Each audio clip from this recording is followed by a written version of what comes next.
Mr. Prime Minister, how would you characterize Canada's relationship with China?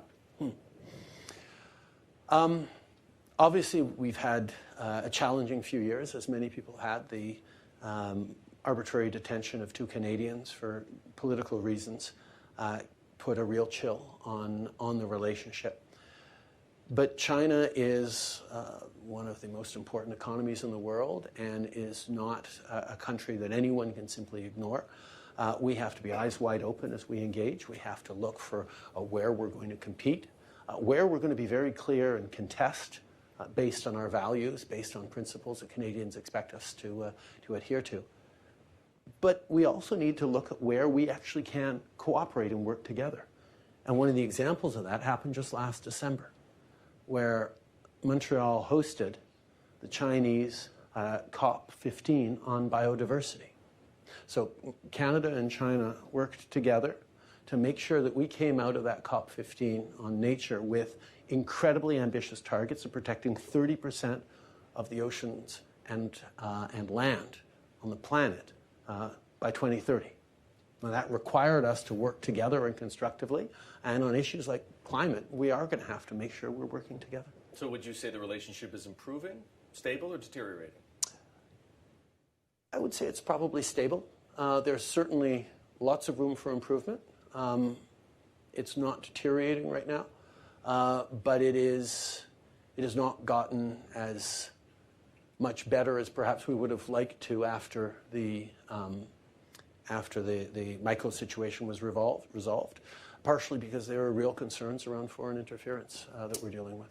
Most of Canada's allies are distancing themselves in one way or another from China. Would you, if you could, take a different path, forging closer ties and better access to Chinese markets for Canadian companies, for investors, for Canadian exporters and farmers?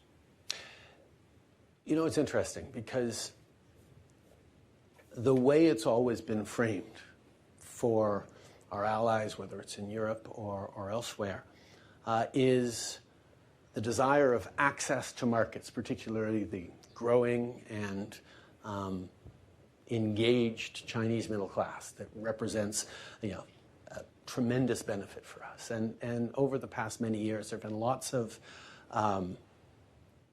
friendly and sometimes less than friendly competition between allied countries, whether it's Canada versus the U.S. versus Australia versus Europe for, can we get more beef in to China, we get more pork. And China's been very thoughtful about making sure that they just would play us off each other just a little bit in strategic ways that has been very effective. So for me, and certainly for the G7 as we've had conversations around this, the understanding that we cannot simply be trying to elbow each other out of the way for access to the Chinese market, but we need to be more thoughtful and concerted in how we move forward. Nuanced in our approaches is really the only way to go. I don't think the idea of crossing our arms and turning our backs on any part of the world is something that is good for the Canadian economy or Canadian people, but not being naive, being very deliberate about how we do it, and working in concert with our friends and allies is the right way to do it. You mentioned the chill that settled onto the Canadian-Chinese relationship after the case of the 2 Michaels, as it's known. You've also made reference to interference in Canadian democracy. Is there political space in Canada for a rapprochement with China? A rapprochement, no. Certainly not at this particular moment. China has made decisions over the past years that have made it more difficult, not just for Canada, but for other countries, to engage in ways, I will admit, in 2015, the conversations we had was about working towards a free trade deal with China, working towards those sorts of things. But in real terms, the choices and the actions of China have made that more difficult. But like I said, we will continue to look for ways to engage constructively in ways of mutual benefit and try and rebuild a positive relationship in the interest of Canadians, but we're not going to be naive about it. By all accounts, Mr. Prime Minister, the interference in Canadian democracy was worse than similar efforts by China in the UK and in Australia. You appointed a special rapporteur to investigate. So far, however, your government has either been reluctant or slow to pass a foreign agent registry law. How come?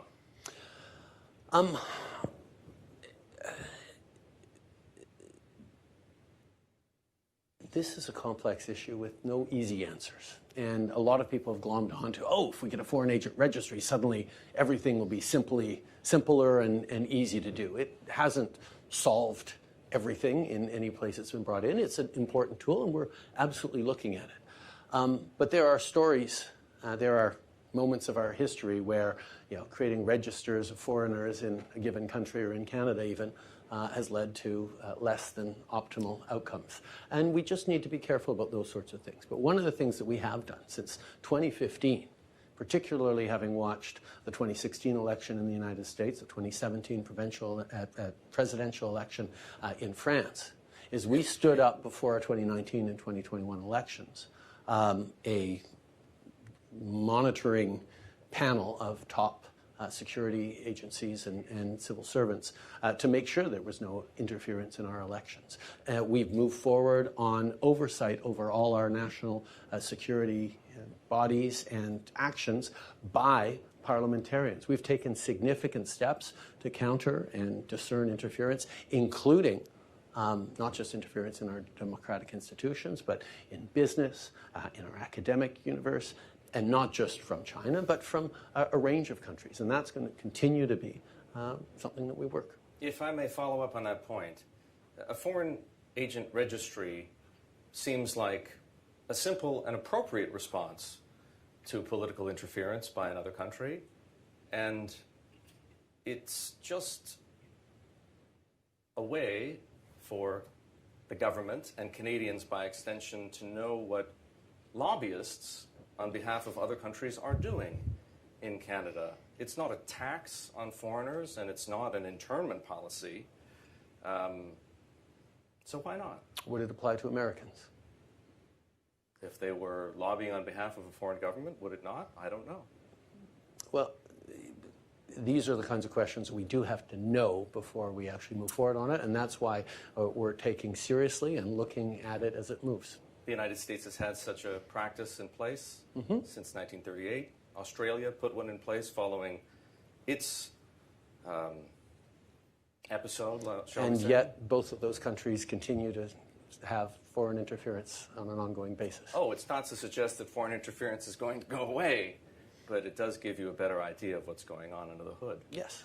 No, it's one tool, assuming that everyone declares themselves and signs up for that registry. Listen, we're not going to get into policy debates over this right now, but as I said, it's something that we are looking at, something we're consulting on, something we're planning on moving forward with. So, at what point do you figure? Soon. Soon as... Never say soon to a okay, journalist. there we go. But journalists that expect me to make major policy announcements on the other side of the world at 6 o'clock in the morning back home, they're perhaps going to be disappointed. People are glued to their televisions for a reason. I'm sure they are.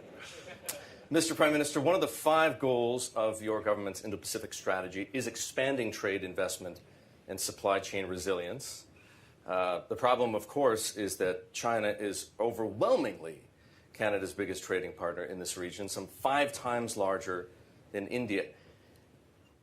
How realistic is it for Canada or any other country, for that matter, to materially diversify its trading relationships in the short run when China remains so dominant? You could ask that question about Canada regarding another country.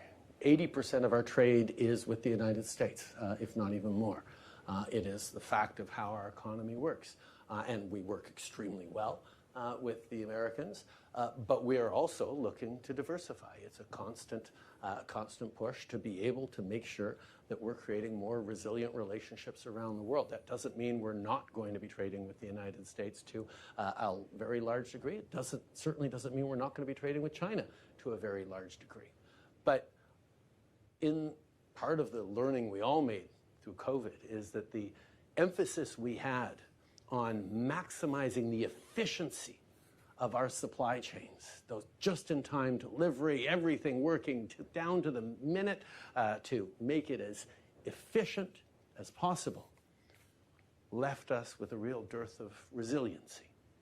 And making sure that as we look at trading partners, as we look at supply chains, we have redundancy, diversity, and resilience in our supply chains is essential. One of the best and easiest ways to do that is to make sure that we do have different partners, that we have strong relationships and opportunities to grow with. If 80% with a single trading partner in the case of the United States is, and I'm inferring here, too much, what is appropriate? What day or what year are you talking about? It will be constantly reevaluated. An objective, let's put it that way. An objective is to make sure that we have a strong economy that is able to withstand a downturn in one of our trading partners without instantly downturning ourselves.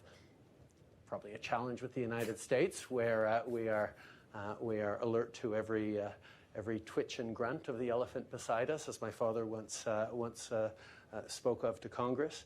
But being able to have a reliance on more than just one partner is wise from a business perspective and wise from a political perspective. Where has, or let me put it differently, which countries in this part of the world with which you want to grow Canada's trading relationship have been most receptive thus far?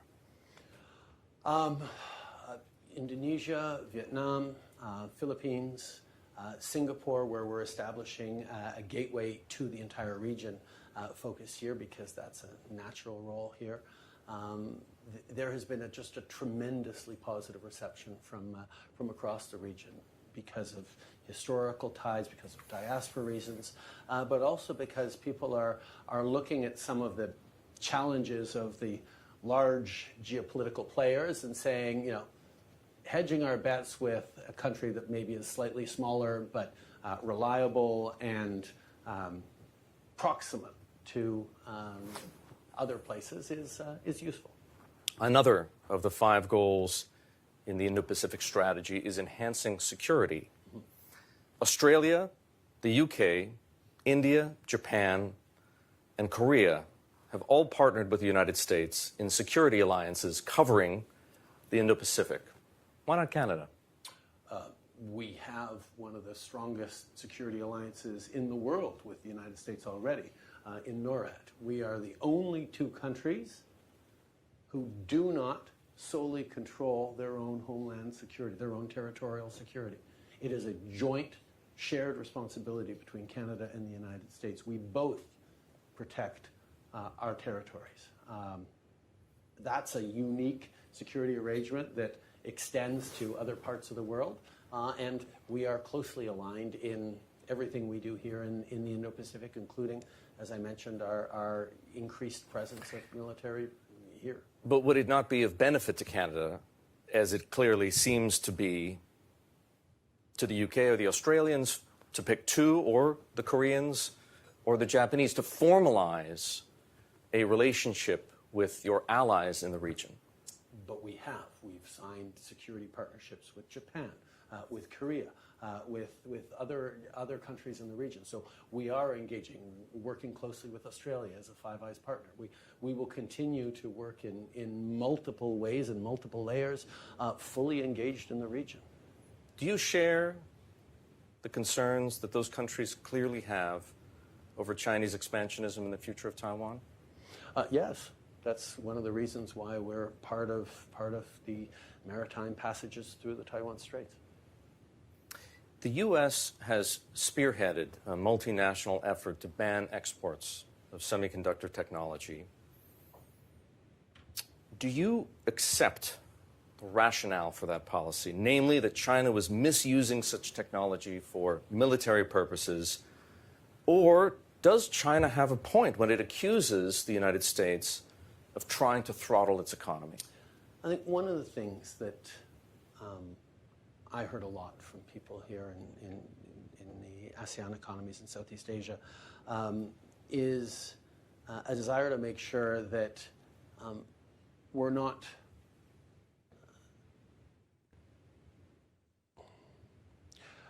exacerbating differences between various economic giants. Canada is closely allied with the United States and always will be, and we will work together on shared security and our values. At the same time, we'll make our own decisions about how we move forward in ways that make sense to us. One of the ways that makes sense is for us to be working as part of the semiconductor supply chains in North America. We're establishing a real role for Canada in that universe as there are decisions made to diversify. But you can make decisions to diversify without turning it into geopolitical conflict, and that's certainly what we're doing. Am I to understand by what you just said that in your mind, the United States, with the support of the Netherlands and Japan, may be going too far? No, that's not what these I said. restrictions? I actually avoided answering the question.